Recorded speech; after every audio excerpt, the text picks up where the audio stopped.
through M proposal, na-meet ko siya ulit. And I did something for him naman. Na ang laki kasing bagay yung ginawa niya that time, kahit sobrang simple lang. Pero yung maibalik ko yon sa in other way, I hope he appreciates that. Ang hirap, ang dami. Ako, ang pinaka-favorite ko ay yung up until now, ito pa rin yung pinaka-favorite ko. Yung kay Sir Felix and the other.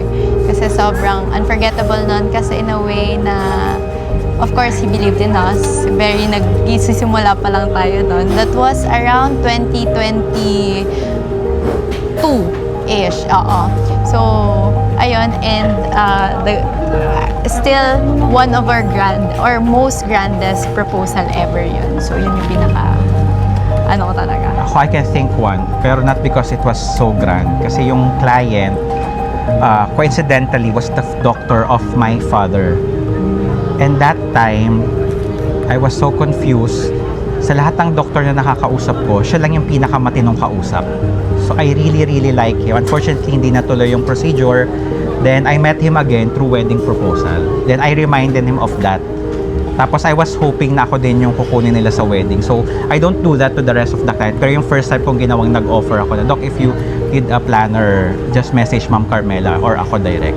Kaya lang hindi naman sila nag-message. Pero that was very memorable. Kasi, yun nga, coincidentally, nag-meet kami again eh.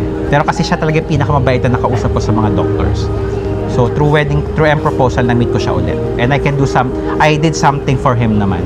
Na ang laki kasing bagay yung ginawa niya that time, kahit sobrang simple lang. Pero yung maibalik ko yon sa in other way, I hope he appreciates that. Si Nix Calderon yun.